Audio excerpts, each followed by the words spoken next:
Selamat pagi Bapak, Om Swastiastu. Izin Bapak melaporkan bahwa kami atau dia menemui Bapak untuk meneruskan atau menjawab tugas di demonstrasi kontekstual dari tugas CGP. Jadi saya saat ini sudah sampai di modul 3.1 Bapak. Pada modul 3.1 kami ditugaskan untuk mewawancarai pimpinan. Dalam hal ini saya ambil Bapak sebagai pimpinan di sini. Nah, jadi pada percakapan kali ini saya ingin menanyakan beberapa pertanyaan kepada Bapak terkait kasus dilema etika dan rujukan moral Bapak. Begitu. Nah, saya mulai Bapak ya dari pertanyaan yang pertama. Baik.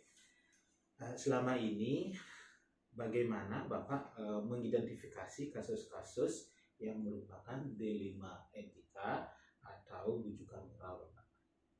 Terima kasih banyak. Jadi terkait dengan tugas ini kita beberapa hal ya.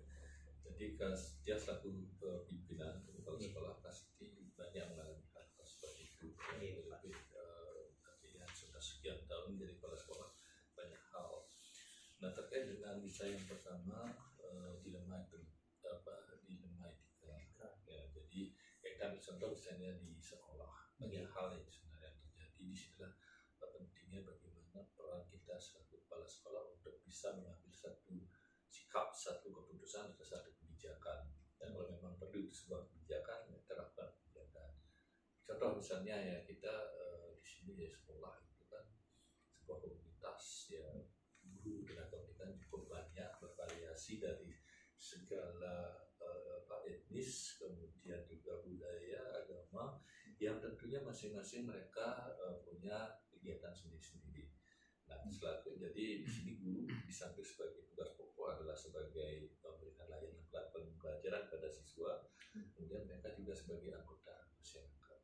Ini kadang-kadang sering terjadi benturan ya antara kegiatan di masyarakat yang memerlukan kehadiran guru tersebut dan juga proses pembelajaran di kelas yang memerlukan kehadiran dan juga peran daripada kepala sekolah. Bagaimana artinya kita di sini kita tidak bisa kaku terhadap artinya aturan, tapi perlu ada kebijakan yang salah satu juga tidak merugikan keduanya.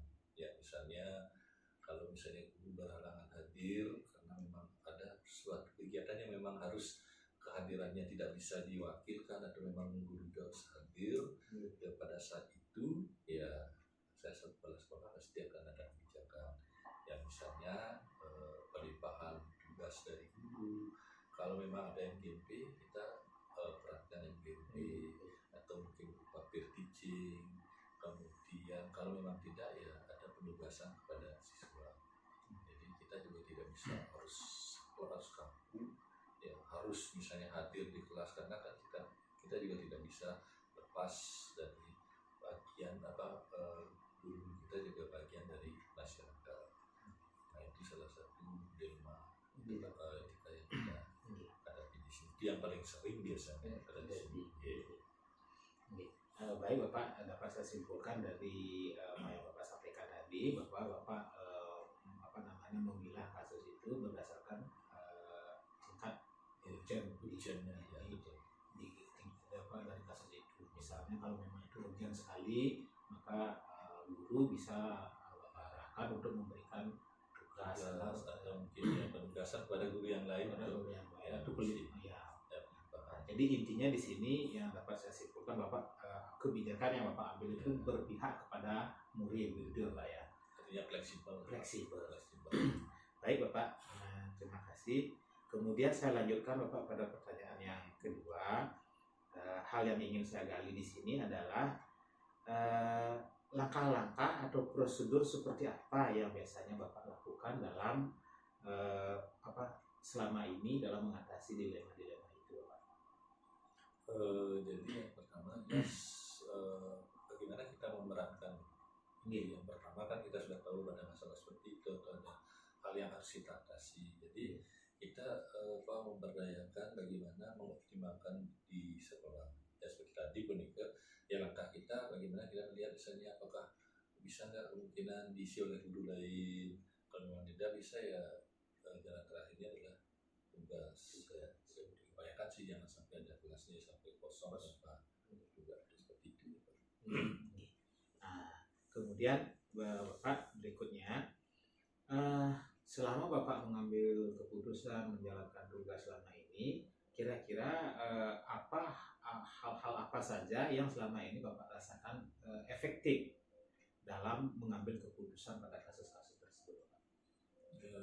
Seperti yang saya sampaikan tadi, kita selaku atasan itu kan tidak boleh otoriter ya. Jadi kita harus fleksibel, melihat juga kepentingan daripada teman-teman guru ataupun tenaga kependidikan. Jadi dalam pengambilan keputusan itu, jadi ada memang hal-hal yang perlu kita perhatikan di sini ya, ketika bagaimana kita mampu memilah ya sejauh mana tidak disampaikan bahwa urgensinya daripada itu. Jadi selama ini misalnya tidak sih ada permasalahan yang penting atau yang begitu krusial sampai dengan adanya misalnya dilema tadi itu ya pertanyaan saya itu problem ya itu satu rujukan moral. Kalau yang ini yang pertama dulu ya, jadi selama ini nggak kita bisa kasih karena kan kita tahu di suasana sekolah juga ya cukup kondusif, bisa saling membantu, jadi sehingga kebijakan-kebijakan kita tidak sampai menimbulkan artinya sesuatu yang berdampak negatif atau muncul malah gapnya kita. Baik Bapak, nah itu tadi hal-hal yang efektif Bapak ya. Kemudian saya sekarang melanjut ke pertanyaan berikutnya, yang menjadi tantangan Bapak selama ini dalam mengambil keputusan ini kira-kira apa Pak? Tantangan ya saya tidak begitu ada ya, karena mungkin kan tiap sekolah itu situasi karakteristiknya akan berbeda. Nah kebetulan di sini artinya berkaitan dengan problematika itu rasanya tidak begitu ada tantangan begitu berarti tantangan hambatan itu ada selama ini berjalan ya baik-baik saja, lancar ya, tergantung bagaimana kita berada saling ada komunikasi ya, yang terpenting itu kan komunikasi antara pimpinan dengan bawahan, kemudian antara sesama guru dengan pendidikan itu penting sekali. Pada asal selama ini ya mudah-mudahan di ke depan juga tantangan seperti itu tidak muncul. Baik Bapak. Nah, kemudian dalam Bapak memberikan sebuah penyelesaian terhadap dilema, kira-kira Bapak mempunyai jadwal atau tatanan waktu untuk mengambil keputusan itu tersebut, apa langsung diselesaikan pada hari itu atau kalau saya gini, artinya berupaya untuk tidak menunda. Jadi kalau memang ada sesuatu yang memang harus kita selesaikan ya kita selesaikan, kita bicarakan, kita sehingga mendapatkan solusi atau jalan keluar yang terbaik. Kemudian di sini berikutnya Bapak, dalam Bapak mengambil keputusan dari sebuah dilema yang terjadi, mungkin ada faktor-faktor atau seseorang yang Bapak libatkan atau mempermudah atau bisa membantu dalam Bapak mengambil keputusan itu. Tergantung ini Pak, tergantung tingkat masalah. Tingkat kesulitan atau krusial. Ya, kalau misalnya itu cukup ya harus melibatkan teman-teman ya kita libatkan. Jadi kalau memang cukup kita misalnya itu artinya masalahnya itu problema yang kita hadapi itu tidak begitu besar karena selama ini kan memang tidak ada sampai hal-hal yang besar, jadi cukup mungkin tidak, tetapi juga perlu kita sampaikan ke teman-teman ya mungkin kalau memang itu sangat urgen ya kita libatkan minimal lah di manajemen termasuk dari TU, dari Wakase, dari mungkin teman-teman yang lain yang punya kompeten ya kita tetap ya jadi berupaya untuk melibatkan mereka sehingga keputusan itu juga kalau dari banyak masukan dari banyak orang, pemikiran dari banyak orang akan mendapatkan keputusan yang terbaik. Gitu, Pak. Jadi saya simpulkan sedikit Bapak, jadi Bapak dalam menghadapi atau mengambil keputusan dilema itu Bapak tidak bergerak sendiri, tergantung daripada tingkat kesulitan dari kasus yang terjadi. Jadi ketika ketika kasusnya tidak bisa Bapak pecahkan sendiri, Bapak akan melibatkan semua stakeholder yang ada, termasuk komite juga, termasuk komite. Begitu, baik. Baik Bapak, terima kasih. Satu pertanyaan lagi Bapak. Dari semua hal yang telah disampaikan tadi Bapak, pembelajaran apa kira-kira yang dapat Bapak petik dari pengalaman Bapak mengambil keputusan dilema? Pembelajaran apa ya? Jadi mungkin pengalaman saja Pak ya. Artinya jadi kita tahu bahwa di dalam menjadi seorang pemimpin itu kita satu memahami dulu kondisi ya teman-teman, kemudian juga kita tidak bisa otoriter, dan keputusan yang kita ambil itu benar-benar harus sesuai dengan regulasi yang berlaku. Kemudian yang kedua juga melihat artinya keputusan itu bagaimana dampaknya nanti kalau kita ambil. Jadi benar-benar kita harus pikirkan sebelum kita mengambil suatu keputusan. Nah, terkait dengan bujukan moral itu kan belum ya. Tidak jadi satu dia. Kalau misalnya terkait dengan bujukan moral itu biasanya pasti di setiap sekolah itu ada pelatihan selaku pimpinan itu selalu berdasarkan regulasi yang ada. Jadi tidak pernah keluar dari regulasi, walaupun ada misalnya kebijakan, tapi kebijakan itu jangan sampai bertentangan dengan regulasi yang ada. Baik Bapak, terima kasih. Jadi dapat saya simpulkan pengalaman yang dapat kita petik dari pengalaman Bapak menjalankan menjalankan tugas sebagai pimpinan, kemudian menjalankan ketika Bapak mengalami dilema, Bapak mengambil kebijakan sesuai dengan regulasi yang ada. Jadi kita selesaikan di dalam, kemudian berkolaborasi dengan teman-teman sejawat, pihak manajemen sekolah. Bila perlu kalau memang ada komite sekolah kita terlibatkan.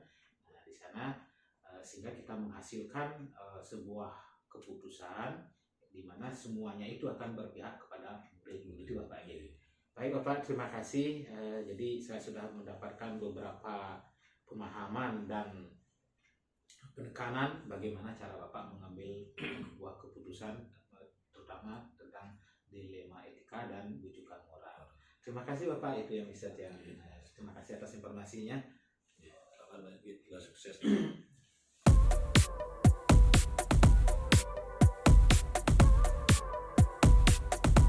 Be looking for paradise, that purple light can't hide.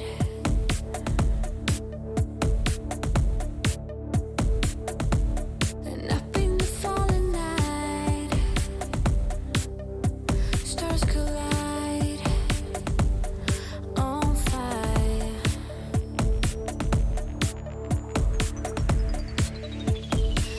It's just where I wanna be, to feel alive.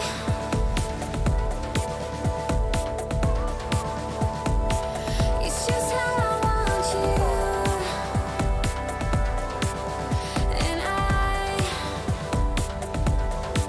to collide.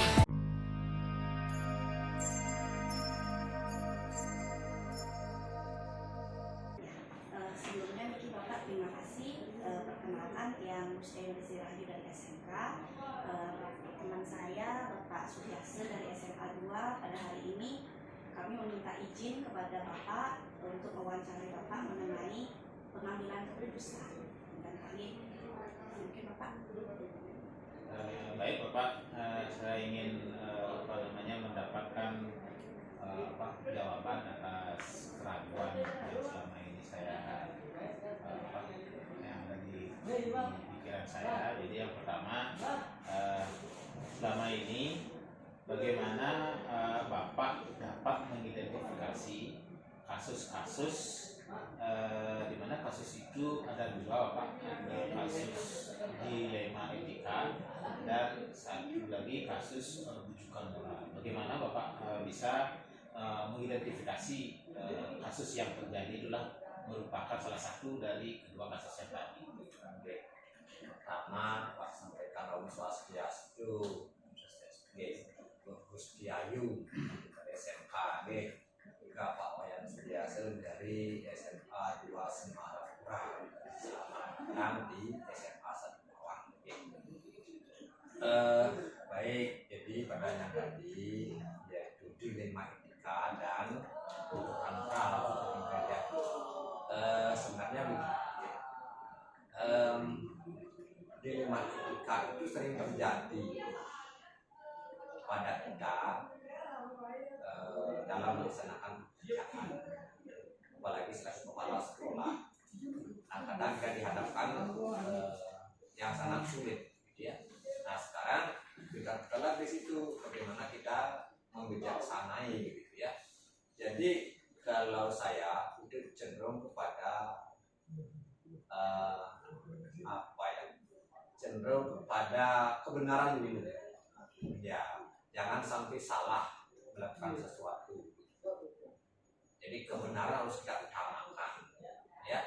Nah kebenaran harus, apakah itu secara hukum maupun secara sosialnya, boleh kita berpikir ke sana.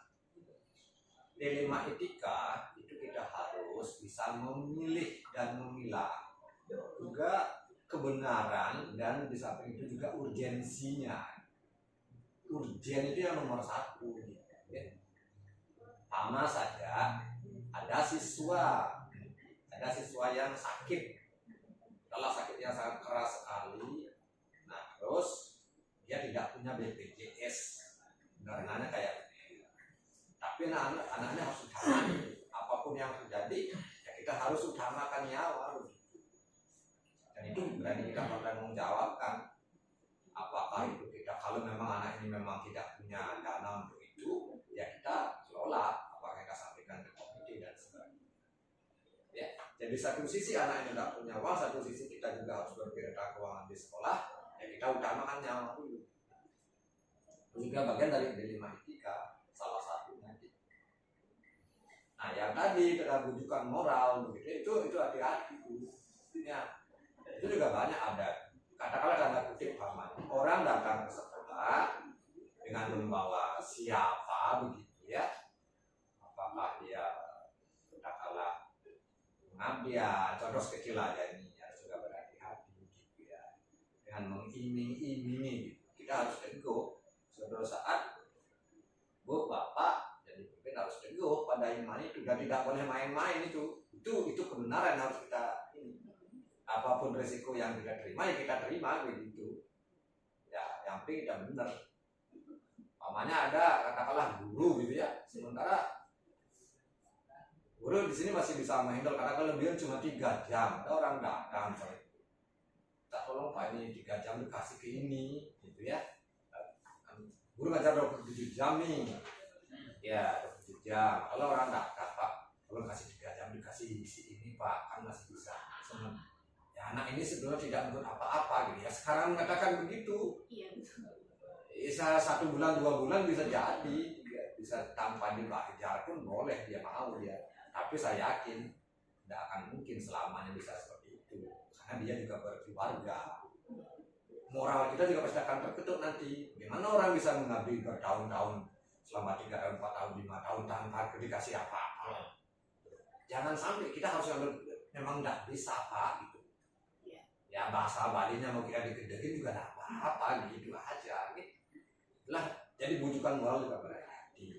Iya. Kita sih iya, kasihan sih iya gitu ya. Tapi tidak boleh selamatkan lembaga dari kita ini secara sosial ini.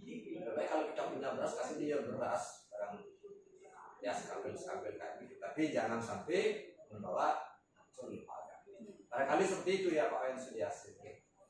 Baik, bisa saya simpulkan sedikit Bapak dari pembicaraan tadi bahwa dalam Bapak mengidentifikasi kasus-kasus itu yang mana merupakan dilema etika, mana merupakan bujukan moral. Jadi yang pertama kita harus teliti dan mengutamakan di sini aspek kebenaran dan juga ya transparansi penting. Transparansi itu tadi saya tambahkan gitu.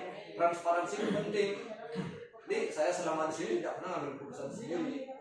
Saya punya wakil 4, saya punya analis SDM, tidak pernah ambil keputusan sendiri. Bila perlu, kalau memang perlu dengan teman-teman di guru, kami jalankan semua itu. Memang tidak bisa ambil keputusan sendiri, kecuali memang itu ya hak saya sendiri. Itu pun juga jarang sekali saya menggunakan hak saya.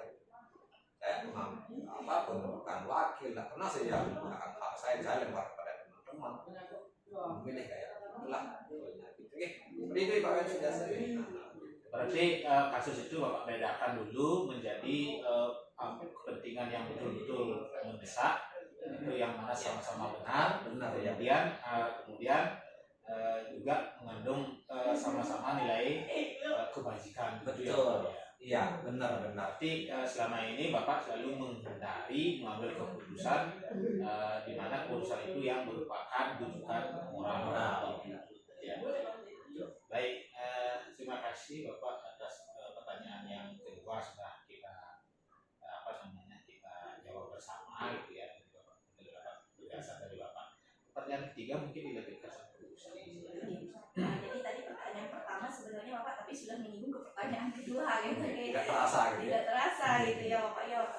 Ternyata Bapak memang cocok jadi panutan ini dalam mengambil keputusan tampaknya, karena kan transparansi terlihat, terus ada banyak nilai kebajikannya, terus juga menjunjung kebenaran, melihat yang mana yang lebih urgent ya kan, terus lebih mementingkan lembaga daripada aspek sosial terlebih dahulu. Terkadang aspek sosial juga ada di situ gitu ya, tergantung pada urgensinya gitu ya, urgensinya gitu.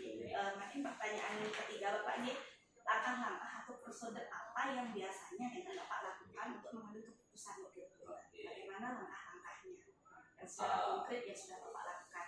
Oh begini, kita di sekolah itu adanya sekolah itu kan untuk siswa. Ingat itu yang nomor 1 ya dia. Jangan dikira kepala sekolah, guru, tata usaha itu ada di sekolah itu untuk dirinya, bukan. Jadi ada sekolah itu untuk siswa. Nah kita ini kepala sekolah, guru, DI, ini pelayan, servant of the students. Jadi pelayannya siswa. Jangan pernah mencoba-coba kita tuh ini ya katakanlah diktator gitu ya, seorang kepala sekolah nggak boleh diktator. Langkah saya adalah saya mempunyai wakil, ya. Tentu saya mempunyai pemikiran dulu nih. Saya punya pemikiran dulu, tapi tidak saya putuskan sendiri. Saya saya panggil wakil, Pak analis yang bisa memberikan masukan. Siapa tahu masukan-masukan dari beliau bisa memperkuat atau mungkin bisa menambahkan apa yang ada di otak saya. Nah, lalu saya tuangkan pada beliau, saya begini, jauh begini, lalu terjadilah sebuah kesepakatan bersama. Kalau memang perlu itu kita komunikasi dengan komite umpamanya, kita menstaskan pada komite, begitu ya.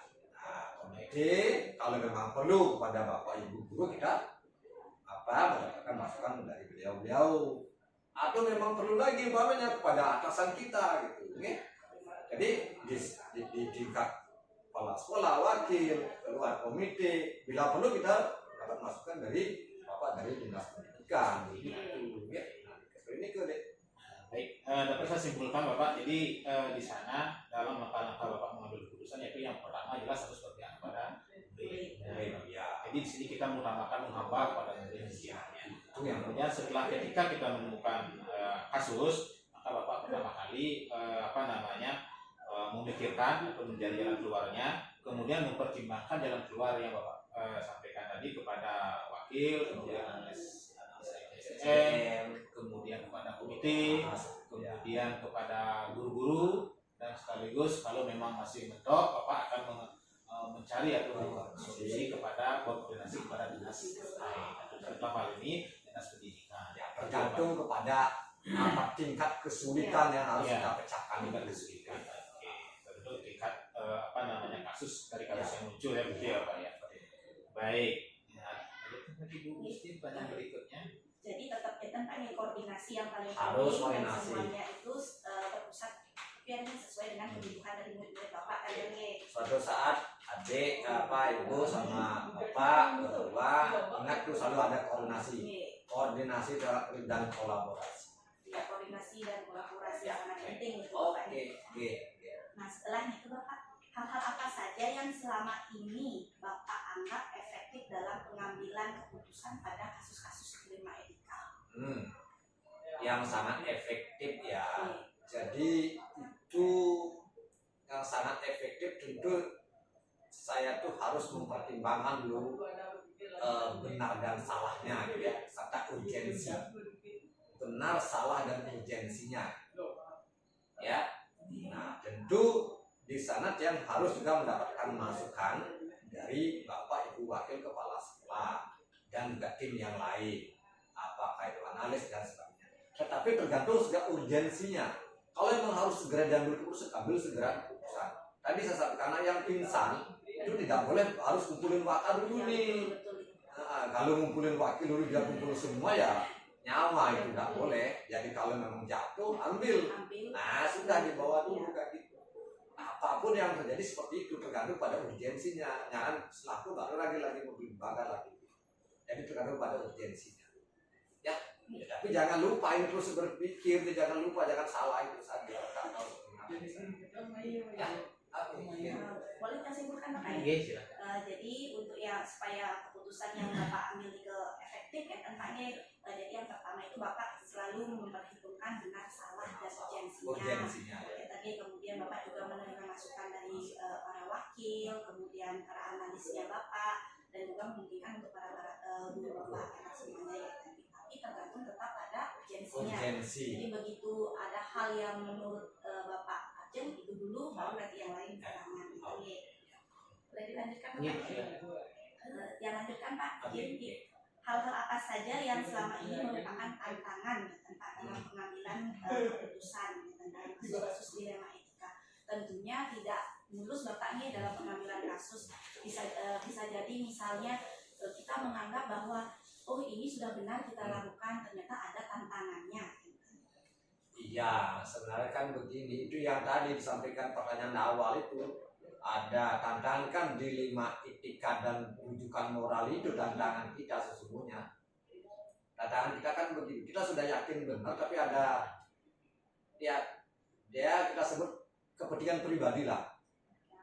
Itu yang menyebabkan kita justru akan menjadi gini, harus berpikir ulang lagi gitu, supaya tidak mengecewakan orang gitu ya, antara ketegasan dan sosial kita juga di sana harus berpikir juga. Tantangannya kayak gitu. Sebenarnya itu saja sih yang dia alami. Karena kita yakin kalau sudah kerjakan bersama-sama, tapi karena kepentingan pribadi yang tadi rujukan moral itu yang menyebabkan kita harus berpikir lebih lagi di sana. Bagaimana kita bisa menangani itu. Tapi sebetulnya sih kalau kita menyelesaikan dengan baik, itu jadinya plong, membuat kita menjadi lebih dewasa lagi dalam memimpin. Berarti lebih ke kepentingan pribadi kan? Tantangannya di sana sebetulnya. Harus kuat yang Harus kuat kita itu kalau memang yang penting kita selalu mengutamakan kepentingan umum untuk anak-anak, apapun kita lakukan untuk anak-anak gitu. paling penting. Paling penting, yang penting jangan menyalahi aturan yang ada betul saja. sekali. Lanjutkan. Nah, Ya lanjutkan Bapak nih. Apakah Bapak yang kan memiliki sebuah tata krala atau jadwal tertentu dalam sebuah penyelesaian kasus dilema etika? Kemudian apakah jika ada, apakah Bapak langsung menyelesaikan dari tempat atau memiliki sebuah jadwal untuk menyelesaikan? Bentuk atau prosedurnya itu bagaimana yang Bapak jalankan? Itu dapat dipecah menjadi dua, jadi urgensi dan kejadian yang tidak kita sangka-sangka, harus segera diambil keputusan. Contoh yang tidak bisa kita sangka-sangka itu umpamanya ada anak yang kecelakaan umpamanya begitu ya, jatuh umpamanya seperti itu, atau ada anak yang ya kayak kemarin begitu ya, ada yang sepeda motornya mati gitu kan, sederhana sekali itu, harus kita ambil keputusan segera gitu ya. Atau ada anak yang jatuh, ada anak yang sakit juga, itu harus kita ambil keputusan walaupun orang tua. Jadi itu tidak perlu berlama-lama. Ya, tapi ada memang dilema etika yang harus kita pikirkan. Ya yang tadi itu, dan apakah itu ada tadi kepentingan pribadi itu ya harus kita pikirkan itu. Berikan waktu sekitar sebelum kita mengambil keputusan terlalu jauh biar orang tidak tersinggung, harus kita pikirkan. Kadang juga ada anak orang yang mau kayak P3K kemarin, belum apa-apa dia sudah mau mengusulkan pindah. Kalau saya tahu P3K itu harus sekian ya, harus sekian tahun baru bisa gitu ya. Itu belum ada surat resmi, belum belum ada sosialisasi sudah disampaikan ya, harus dipikirkan dulu lah itu. Kita tunda dulu, kasih berpikir dulu, bener enggak, itu kan menyangkut pemerintahan juga. Iya, betul sekali. Gitu, kalau hal-hal yang memang perlu kita tunda ya kita tunda, hal-hal yang perlu urgensi kita kerjakan cepat ya kita kerjakan cepat. Kita perlu juga berpikir dengan teman-teman, bisa komite, bisa siapa lagi lah. Ya, luar biasa sekali Bapak. Jadi Bapak selalu melihat dari kepentingannya dulu, dari urgensinya dulu, kemudian selalu melihat kebutuhan murid Bapak, kemudian melihat kepentingan lembaga, Bapak melihat kepentingan pribadi, jadi kepentingan lembaga itu di atas kepentingan pribadi, gitu yang tangkap Bapaknya. Betul. Juga mempertimbangkan orang-orang yang datang itu, tidak boleh juga ambil sekaligus, karena ada siswa yang pindah umpamanya gitu. Iya, betul. Ada siswanya pindah, yang pindah itu siapa gitu, yang pindah ke sini atau keluar gitu umpamanya. Ada yang kelas 12 pindah, kita pikir dulu. Kalau sudah kelas 12 pindah ke sekolah kita harus berpikir orang ini siapa gitu. Kita harus lihat dulu, jangan tidak bisa sekaligus. Yang keluar juga sama. Jadi perlu kita pisah ini, yang bisa dipindah, harus kita diambil. Berarti sudah ada urgensinya ya, urgensi dari dilema kasus yang iya. Nah, kemudian pertanyaan berikutnya Bapak, di sini apakah ada seseorang atau faktor-faktor lain yang selama ini mempermudah atau membantu Bapak dalam mengambil keputusan dalam kasus-kasus dilema etika itu? Ya, jadi saya terima kasih pada lembaga ini semasa Udawan, karena wakil-wakil yang mendampingi yang sekarang itu tidak yang duduk sendiri, tetapi duduk oleh teman-teman. Nah, karena itu sudah pilihan teman-teman, tentu itu terbaik buat teman-teman. Nah, karena itu terbaik buat teman-teman, dia yang memilih. Jadi masukan-masukan dari wakil ke dia itu sangat bermanfaat. Sangat bermanfaat, ya tidak bisa kerja sendiri tanpa wakil, tanpa analis SDM juga, tanpa teman-teman di tingkat guru juga. Kita libatkan semua. Kalau tidak begitu ya tidak bisa kita. Jadi semuanya lah pembangunan dari teman-teman semua. Apalah dia seorang pimpinan kalau tanpa teman-teman, memang saya tidak ada gunanya apa-apa. Bahkan dari bapak-bapak dari dinas pendidikan juga banyak sekali membantu kita. Dari pak pengawas juga dan dari bisa yang simpulkan seluruh stakeholder, seluruhnya, masyarakat pun juga iya. Betul sekali. Jadi, komite juga iya. Sangat bagus sekali Pak, ini koordinasi Bapak dengan semua stakeholder di sekolah Niki. Boleh yang lanjut yang pertanyaan terakhir Pak ya? Boleh. Dari semua hal yang sudah Niki Bapak sampaikan, kira-kira tempat pembelajaran apa yang paling Bapak bisa petik tentang untuk kasus dilema etika? Ya, sebenarnya saya begini, itu membelajarkan kita untuk bisa lebih dewasa lagi gitu ya. Membelajarkan kita. Nah, kalau kita bisa menyelesaikan dengan baik, maka belum rasanya senang kita begitu. Apalagi kita bisa memanfaatkan hal-hal positif untuk membangun diri kita, membangun lembaga ini. Jadi jangan a priori gitu ya. Kadang-kadang dilema etika itu juga banyak hal yang positif yang bisa membangun kita, tantangan itu. Ya, itu sih. Jadi dari percakapan ini sudah banyak hal yang bisa saya pelajari dari bagaimana cara Bapak mengambil keputusan, mulai dari mengidentifikasi masalah tersebut, apakah dia termasuk dilema etika, apakah dia termasuk rujukan moral, kemudian bagaimana Bapak berkolaborasi dengan teman-teman yang ada di sini, dengan semua stakeholder yang ada di sini. Jadi keputusan yang Bapak ambil itu pada intinya adalah harus kembali kepada menghamba kepada murid. Itu yang Semua kepentingan harus mementingkan kebutuhan dari murid itu sendiri. Itu ya Bapak ya. itu yang ini saya ulang lagi, itu yang kadang-kadang dilupakan sama kita gitu ya. Jadi adanya sekolah ini adalah untuk siswa. Iya. Karena itu apapun dilakukan untuk siswa gitu ya. Tapi dengan tetap melalui koridor yang ada. Bukan berarti siswa itu bisa berbuat semena-mena, tidak gitu ya. Tapi kita memberikan yang terbaik untuk yang mendisiplinkan dia, berakhlak yang lebih bagus, menambah ilmunya juga, sehingga dia tamat presisi seperti itu ya. Karena di masyarakat. Kan sesuai dengan kebutuhannya Betul. mereka gitu ya, tapi tetap kita mementingkan bagaimana membentuk mereka menjadi pribadi yang kuat, dan itu sebenarnya. Baik, terima kasih Bapak sudah meluangkan waktu. Ada lagi urusan yang diperjelas lagi sama Bapak? Mungkin cukup Bapak.